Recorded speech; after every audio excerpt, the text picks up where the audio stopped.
All right, I think we're ready to start. Thanks for joining this presentation. This presentation about threat hunting on encrypted dataspaces. I'll be talking about the product that we built and how this is helping cyber become more effective. First, about myself. My name is Hugo Ideler. I work at Roseman Labs, which is a Dutch startup company. My role is the head of engineering and the CISO, but I actually have a past in cybersecurity, like most of you. I worked at Deloitte for many years, about 10 years experience in cybersecurity. And I put a picture here of one of the cases that I worked at, which was for me the most transformative. I recall when I was called to help out for NotPetya.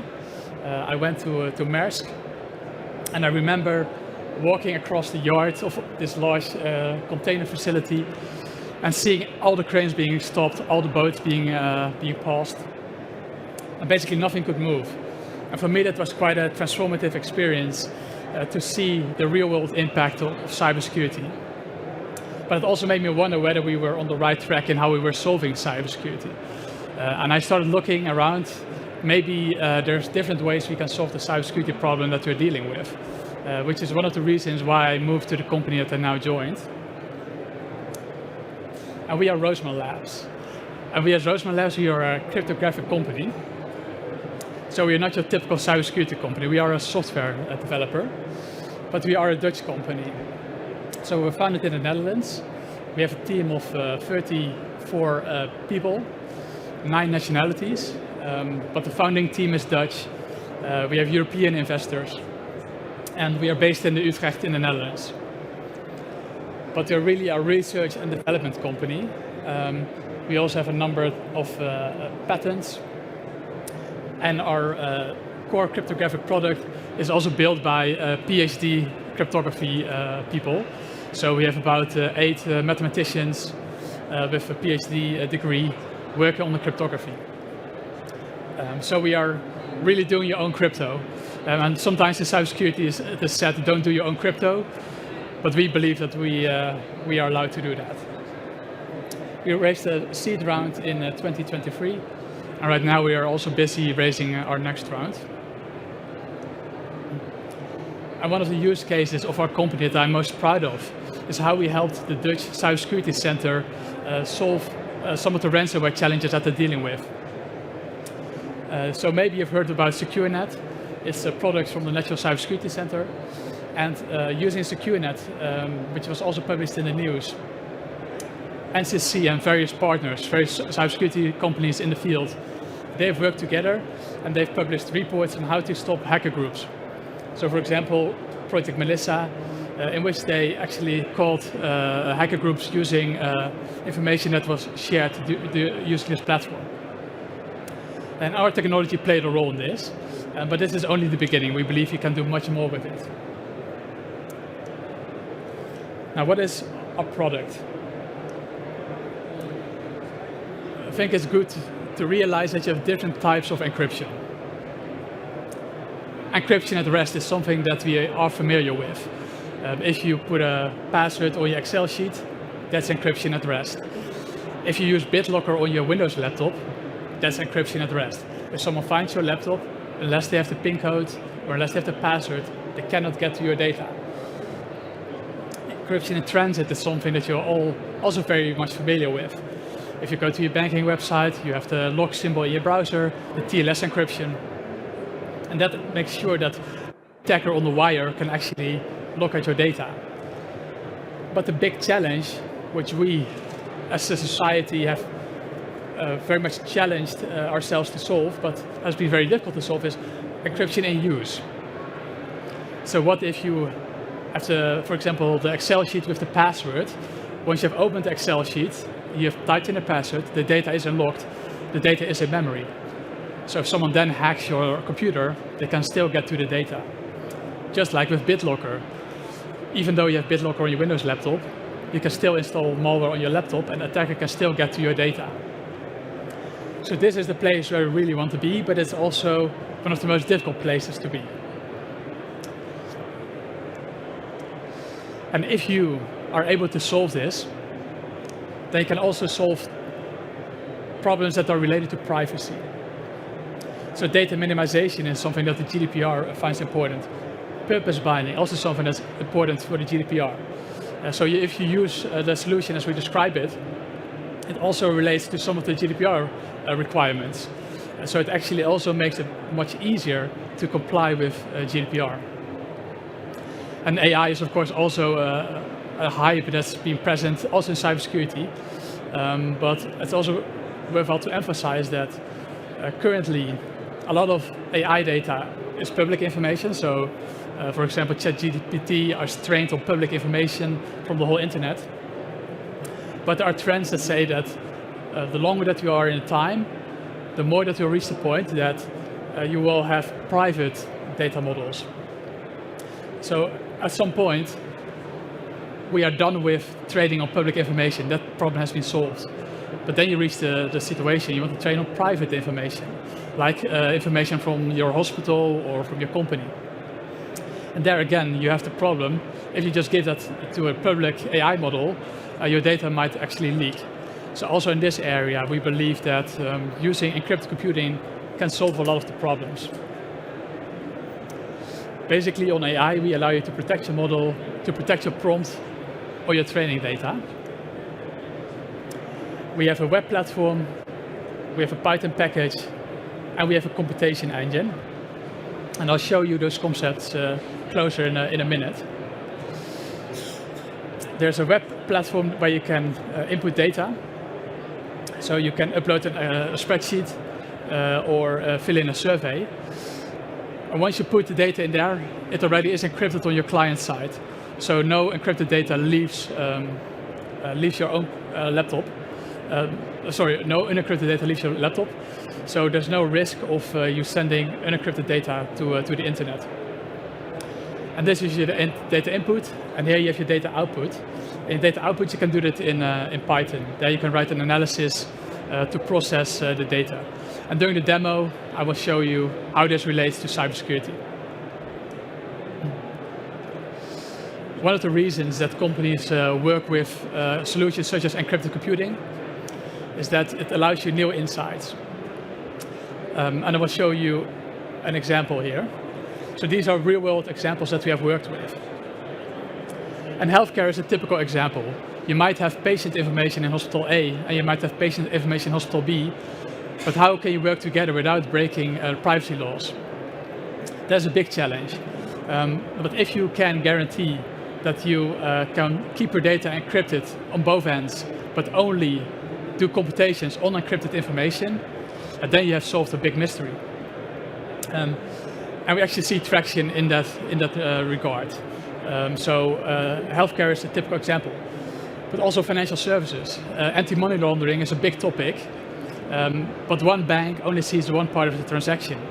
If a fraudster sends information from bank A to bank B, then only bank A only sees the money leaving, bank B only sees the money incoming. But whether to determine whether the transactions are inherently anti-money laundering or not, for that you need to have the whole picture.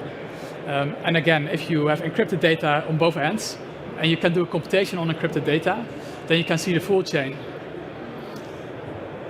Manufacturing, there you also have use cases, like for example ASML, they have these very advanced machines, but they also have vendors that use these machines, and they both have a use case that they want to share data, but ASML of course has proprietary information that they cannot share, but the people that use these machines also have very sensitive information that they cannot share. So there again you see potential for use of encrypted data. And law enforcement, there also you have the situation that law enforcement, like the police, they cannot just share the information that they gather with private parties. But for example, in cybersecurity also, sometimes private security enterprises, they have very interesting threat intelligence that they would like to cooperate with the police. But if the police got this information from an investigation, it's very hard for them to just share it with a private party. But again, there you can do interesting things like, do I see an IP address appearing in both data sets? That can be information that you can agree upon, that this is something that you would like to share with each other, which I will also show in the demo. But I also like to get back to threat hunting, which was one of my original core activities when I was in cyber incident response. And this is a pyramid of pain that probably all of you know. Just checking who is familiar with the pyramid of pain. Can you raise your hand if you are familiar with the topic? Okay, then I will talk a little bit more about this picture. Because when I was in cybersecurity and incident response, this was something that all the incident responders were familiar with. But given that I saw not a lot of hands, I'll take some more time to explain it. If you're doing a cybersecurity investigation, let's say you got this laptop from your company, and the company says this laptop has been hacked. You open up the laptop, and you start looking for malicious files that might be related to the hacker. So then you start looking, hey, this user John Doe, he clicked on a fake PowerPoint presentation, which was actually an executable. And then you have a so-called hash value. Then already you can say, if I see this file at another laptop, I know this laptop also is infected. So that's a very simple thing that you as an analyst can very easily check. But it's also trivial for an attacker to change this. Because an attacker, you can just change a few bytes and then the signature of the file will be different. But let's say I take this malicious file and I throw it in a sandbox and I start looking, how does this file behave? And I see it's connecting to a certain IP address on the internet. Then you're in this class. And IP addresses are maybe less easy to change, but for attackers, they're still very easy to change because you can just go to another web hosting company and move your server there. So it gets increasingly difficult, but for especially state-sponsored actors, this is all child's play to change these things. Domain names are again something that takes some time as an attacker to set up. And you will see things like a fake domain name that looks like Microsoft or looks like Apple, but there's a small typo in the URL. And then you get to the part of tools. And tools are much more difficult to change because as an attacker, you have a couple of tools how you operate that you like to use. Like for example, stealing an administrative password from a Windows system. You have a couple of tools that do this very well. So if you are suddenly as an attacker required to change your tools, it's more difficult. And TTP stands for tactics, techniques, and procedures. And that's basically the mindset of how the attacker works. How does the attacker get into your company? Does he send a phishing email, or does he place a Raspberry Pi in your company network? Those kind of things are for an attacker much more difficult to change in his behaviors. And if you want to do attribution and to determine who is this hacker group that is attacking us, you actually need to be more on this angle of the pyramid. Because if you just find a piece of malware, it's very hard to say who's behind it. But if you start seeing, yeah, they were using these techniques, you may be able to say more, okay, this is typically attacker group X that operates like this. So then you need to have more of this information before you can make such statements. Which also ties to the second axis that I plotted. And this is something that I don't see many incident responders talk about when they talk about this picture. About how quickly can you determine this information. And when you're just starting to do an investigation, let's say that you're Fox IT or Norway or one of the many other cybersecurity companies, when you first land at a company, you find this information quite quickly. But this information takes a lot of time to find out. It may take weeks or months before you actually determine who is this hacker group that has targeted the company that I'm helping. So a lot of time is lost in this process. But then again, if you look at all the cybersecurity companies, what do they publish in terms of threat intelligence to the large world? Or look at all these CrowdStrike reports, for example, or Fox IT reports, they're quite detailed. So a lot of cybersecurity companies, they wait until they have the full picture before they go public, before they are sharing it with the rest of the world. Because if you just share one piece of information, then you don't have a very interesting story to tell to the world, because it can be anything. Once you have the full picture, then you can write a nice report and your marketing team will be involved in publishing the story, and you get into the news that you found a certain hacker group. But losing this time, I believe, is something that we as a society we have a disadvantage to this. Because if multiple cybersecurity companies are actually looking at the same actor, but they don't know it from each other, they are losing time, they are not cooperating, and we as a society, we actually have a disadvantage that these cybersecurity companies, they are not working together. So what are some inhibitions for sharing data? So why don't these cybersecurity companies work together? What is holding them back? I think one of the points is that the source of information is sometimes confidential. So if you work at an incident response at the government client, for example, the government will say to you, yeah, this information that we have been hacked is something that you need to keep confidential, so don't share it. But then, of course, as a cybersecurity company, you feel quite an inhibition to tell your other cybersecurity colleagues in other companies what has been going on. Because you're worried that maybe if it leaks out, then it gets back to you and then you have a problem with your client. But there's also a competitive advantage. You see in the cybersecurity fields different sizes of companies. Some companies invest very heavily in gathering threat intelligence, while you also have small boutiques that don't have the manpower to do threat intelligence. And then as a big company, if you have really invested a lot of time and money into doing threat intelligence properly, then you will feel a bit annoyed if you share information with smaller competitors that suddenly take your information and maybe go public with it and claim the credit for all the hard work that you have done. Or maybe you lose contracts with clients due to a competitor making a nice show with threat intelligence that they actually got from you. So there's also the reality that cybersecurity companies, they are also competitors of each other. And once you share information, for example, using MISP, which is one of the platforms that maybe you're familiar with, that you can use for sharing information, once you put data in there, sometimes it's very hard to determine where it ends up.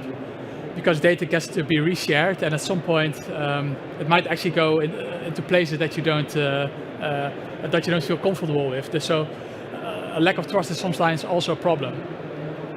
Well, if you use an encrypted data space, like I will be showing also in the demo, then as a data owner, you define the rules. So you say, I have this encrypted data set, but maybe I only want to reveal the hits.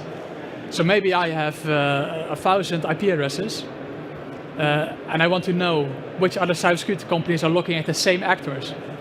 Then we are going to reveal the hits. But if they don't look at the same group, then I'm not sharing anything with them. So maybe a competitor of yours is not looking at the same hacker group as you are. And then if you do this analysis, the outcome will be that you don't have any overlapping information, and then your data is still private. So you can agree as data owners what are the rules, what are the guardrails. And again, you can also define things like, I will only do a matching with the other party if the other party has a minimal amount of data, so maybe only if the other party has also 100 IP addresses, only then I will do a match together to prevent abuse of the system. And overall, it's quite a high performance computation. Technology and architecture. I will share a little bit about the underlying cryptographic technology so that you have a good feeling of how it works. We use multi-party computation, which is a cryptographic technology that's already a couple of decades old, but for many of years it was not really performant. But the way that we have implemented it, it's actually something you can really use in daily practice. And how does it work? You take your data, so let's say this is your threat intelligence, this is the threat intelligence of a competitor, and you split it into several pieces, and you have a number of computation nodes. And each of those computation nodes, they only see a small picture. They only see a small part of the puzzle. And if you have one of these puzzle pieces, you can actually determine nothing. So if this computation node is hacked or it's malicious, he only has 1/3 of the puzzle, and the way that you've implemented the cryptography means that you can learn nothing from the secret data. And I'll show you an example. I'll click, yeah. So let's say you have the secret 7 and you have the secret number 3. For number 7, you can split into 3 separate numbers, and if you add them together, you get the number 7. 3 minus 1 plus 5 is 7. But this node, if he has the number 3, he knows nothing, because he has no clue what are the numbers of the other parties. Even though it might feel that you have one part of the puzzle, it basically tells you nothing. Likewise, the number 1 tells you nothing about how to get to the number 3. So this server basically knows nothing. But the server can also do useful computations. The server can add these numbers together, and this server can add these numbers together. So this is 4, this is 4, and this is 2. And if all these computation nodes, if they send the answer back to you as an analyst, so you get the numbers 4, 4, and 2, you can add those numbers together and you get the number 10. And that's actually the same number as adding 7 and 3 together. So basically you have delegated computation to parties that know nothing. And because of this mechanism, if you scale this up, because that's of course what we do, we use this in a large scale and in a more complex way than we show it here. But this gives you a bit of an intuitive feeling if you scale this up, what is possible.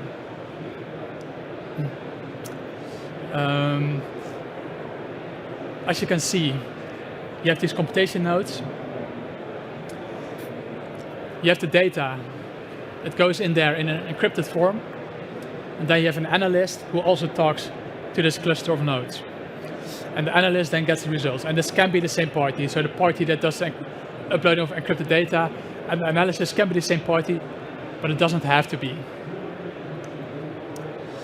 Okay, I'll skip to the demo, also to leave some time for questions. What I'm going to show you in this demo is a typical example of how you could use it in sharing threat intelligence with each other. What I have here is 2 tables, and this is a table of IP addresses and an actor group and the date that this was found. And this is a list of 20 megabytes of data. And the animation that you saw up here was me uploading this data in an encrypted form. So we took this data, this table, ransomware data CSV, and that was this table A. And that was uploaded to the encrypted computation engine, to the encrypted dataspace. And as you can see, this is information that you could expect to find in a cybersecurity investigation. I'm showing you here this dummy data in clear text. But of course, if you're party A, you only see this. And if you're party B, this is your data, and you only see this. So party B, of course, doesn't have this picture of the plaintext data of party A. But for you, to make it more understandable, I'm showing you the raw data. In the next picture, we see party B doing the same thing. So party B, they had a list of IP addresses, and party B also encrypts this data and also uploads it. And as you can see, they also read the CSV file and they are inputting it. And it is put into the encrypted dataspace, and you get an identifier, which is basically like a token that helps you find your encrypted table in the dataspace. And then as an analyst, you can connect to the same cluster. So you take Python, you take a library, and you say, I want to connect to this cluster, and the green check mark shows you that the connection was successful. And then you're going to check the guardrails.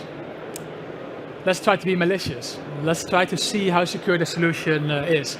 So I, as an analyst, I actually am going to try to look into the raw data. We have a command which is called open. And let's try to take the data of party A, and let's just try to see if we can see all the raw information in there. But when trying to do this, we get an exception that you're not allowed to execute this query. So this is part of the guardrails. So I didn't show you, but when uploading the data, you define the governance rules about how the data can be used. And then you do this by defining a certain script that you can run. And what I did here is I tried to run an analysis that is not allowed per script. So this is going against the rules of the system, and that's why it will block it. And then we want to do a join on this information. So you saw these two tables, and want to know which IP address appears in both data sets. And here we have a join operation, and we define the column IP address. That is the column on which to join the data.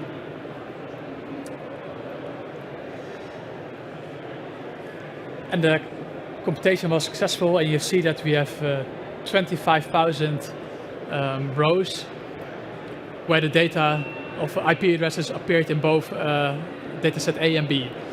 Of course, this is a dummy data set, so it's quite a large result there. Probably in practice you wouldn't see that high numbers. And now we have received a table with just the hits. So that is a table that we can then inspect, and then we know only the hits that appeared both in dataset A and B. And that ties back to the original purpose, because then the cybersecurity companies A and B, they can go and sit together and say, we are competitors, but we are working on the same hacker group. He's attacking your clients, he's attacking my clients. Let's work together. And there are other useful analysis that you can do in this system. You can also do a group by. So there you can say, show me all the different attacks.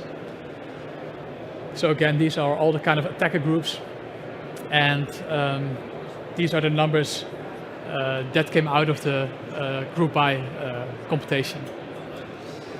And it feels for an analyst as if you have access to all the data, but in reality this data is encrypted on both sides.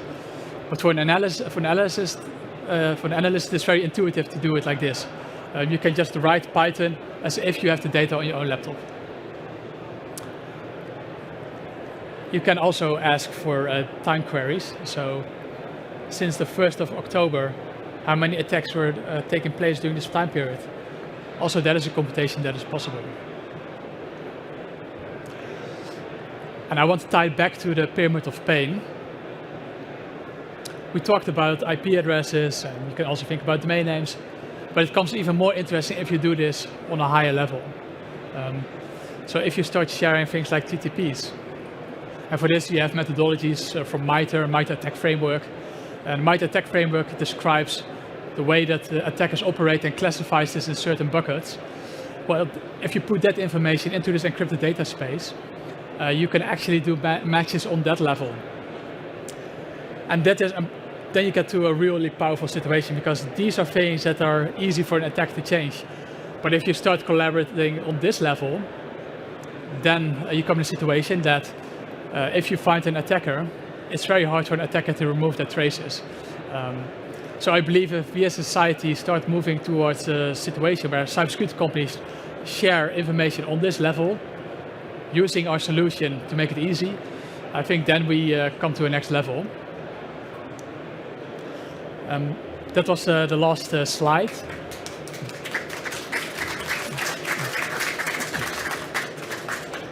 So if you have questions, then I'm happy to answer those. And otherwise, we are also with a stand at the Hague Security Delta over there on the floor. So you can also walk by for a chat, and I'm more than happy to tell you a little bit more about how we help, for example, the NCSC in solving these kind of problems. Okay, thanks.